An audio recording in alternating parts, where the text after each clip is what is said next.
Ndabasuje mwese abakomeje kudutega amatwi, nongeye kubaha ikaze mu kiganiro cyacu.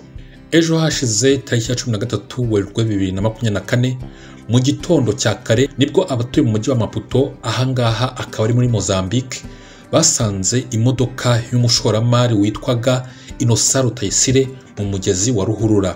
Bivugwa ko abakwise amaso iyo modoka basanze Umuherwe Rutayisire wari umwe mu bakire bakomeye muri uwo mujyi yitabye Imana.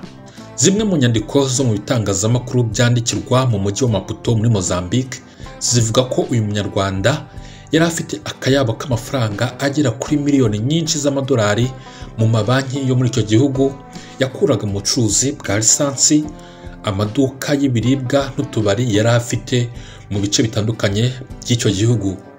Uyu nyakwigendera Rutayisire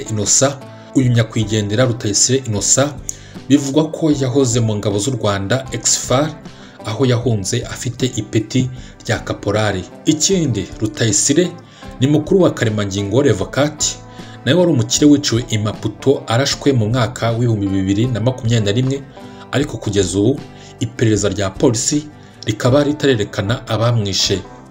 Umuvugizi wa polisi mu mujyi wa Maputo yabwiye itangazamakuru ko mu iperereza ryakozwe basanze nyakwigendera Rutayisire yishwe n'impanuka kandi ko nta bibazo bya politiki yari afitanye n'abantu.